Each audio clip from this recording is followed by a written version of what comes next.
Hey everyone, and welcome back to the channel. Today, we're diving into a different kind of horror. Not the kind you find in haunted houses or dark forests, but in a place many of us spend a third of our lives, the office. These are three true, deeply unsettling stories submitted by viewers like you, stories that prove the most terrifying monsters can be the people we share a cubicle with. So, dim the lights, silence your notifications, and let's get into it. Our first story comes from a woman we'll call Sarah, who worked as a graphic designer in a small, tight-knit marketing firm. Everything seemed perfect at first.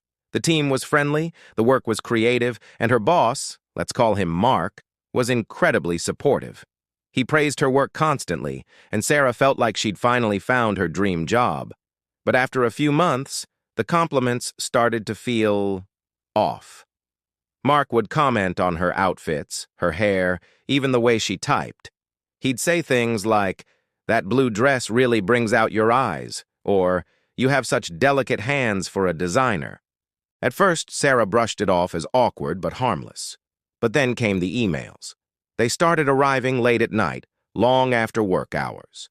They'd begin with a work-related question, but would quickly veer into personal territory.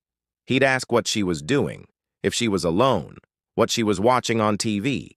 He started sharing details about his own lonely evenings, painting a picture of a sad, misunderstood man. Sarah felt a knot of anxiety tighten in her stomach with every notification. She started setting rules for herself. Don't reply after 7 p.m. Keep answers short and professional. But it was like trying to patch a leaking dam. The real turning point was the gifts. It started with a coffee on her desk in the morning. Then a box of her favorite, very specific brand of imported chocolates she'd only mentioned once in passing. He was listening. Really listening. The most chilling gift was a small, framed photo. It wasn't of her or anything work-related. It was a picture of her apartment building, taken from across the street. There was no note, just the photo, sitting on her keyboard one morning.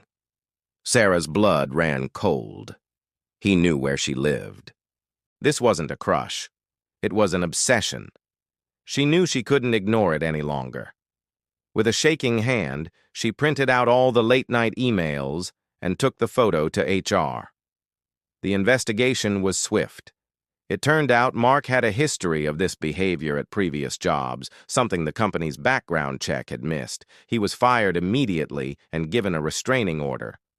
Sarah said for months afterward she would scan the street every time she left her apartment, her heart pounding. The experience taught her a terrifying lesson.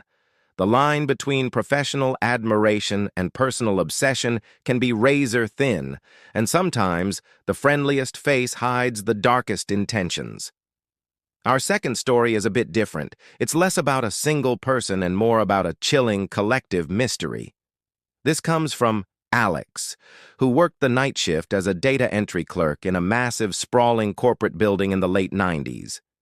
His office was on the 14th floor of a 20-story tower. On most nights, he and his small team were the only souls in the entire building, aside from a single security guard downstairs. The silence was immense, broken only by the hum of computers and the rhythmic clicking of keyboards. It all began with the phone calls. Around 2 a.m., like clockwork, a phone on an empty desk at the far end of the office would ring, just once. The first few times, they thought it was a technical glitch, a crossed wire in the ancient phone system. They'd laugh it off. But it kept happening. Every single night. One night, a braver colleague decided to answer it. He picked up the receiver, said hello, and listened. His face went pale. He slammed the phone down and just said, "There's no one there. Just static, like an open line, but..." It felt cold. Things escalated from there.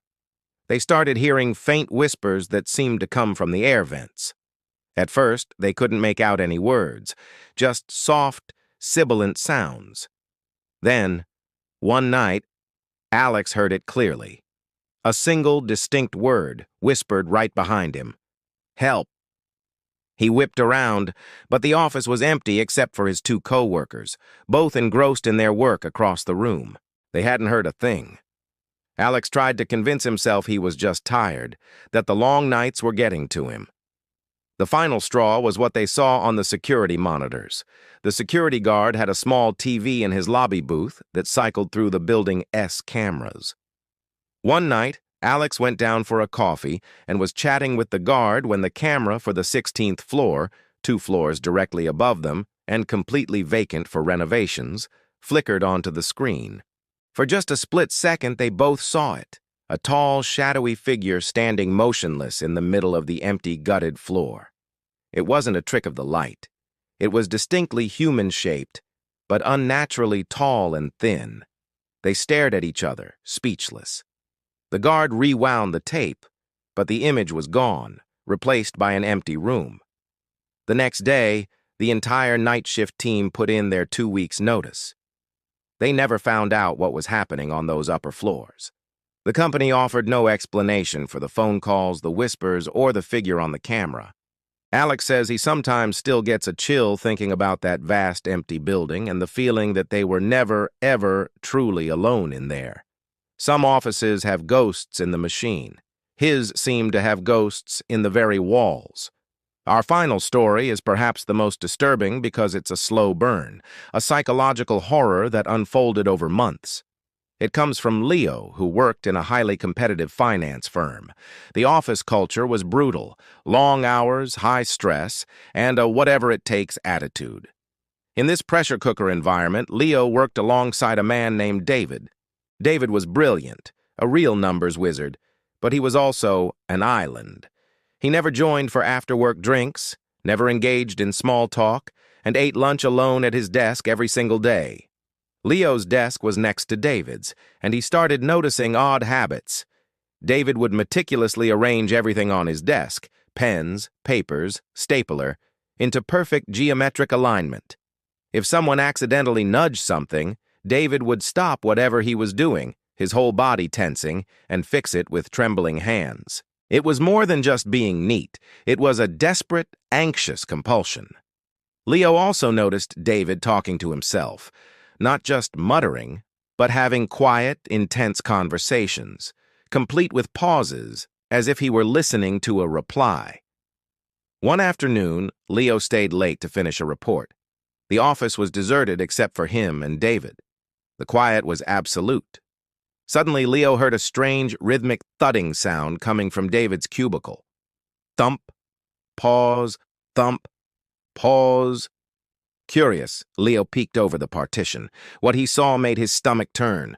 David was sitting perfectly still, staring at his computer screen, but he was methodically, repeatedly, and silently banging his forehead against the edge of his desk. There was a dark, ugly bruise forming on his skin. He didn't even seem to notice Leo was there. He was completely lost in some private, painful world. Leo didn't know what to do. He quietly packed his bag and left, his heart pounding. The next day, David came into work wearing a beanie, pulled down low over his forehead. He acted as if nothing had happened. Leo, deeply concerned, discreetly spoke to their manager. He framed it as concern for David's stress levels, avoiding the more bizarre details. The manager sighed and said, "We're all under pressure, Leo. David's a top performer. As long as he's hitting his numbers, let's just let him be." This went on for another month. The silent conversations, the obsessive arranging, the occasional muffled thudding from behind the cubicle wall. Leo felt like he was a helpless bystander to a man's slow-motion collapse. The story doesn't end with a dramatic confrontation or a resolution. It ends with an email. One Monday morning, the entire office received a sterile corporate message stating that David was no longer with the company. No explanation was given. He was just gone. His desk was cleared out by noon. Leo never saw or heard from him again. He says the silence David left behind was somehow more unnerving than the strange noises he used to make.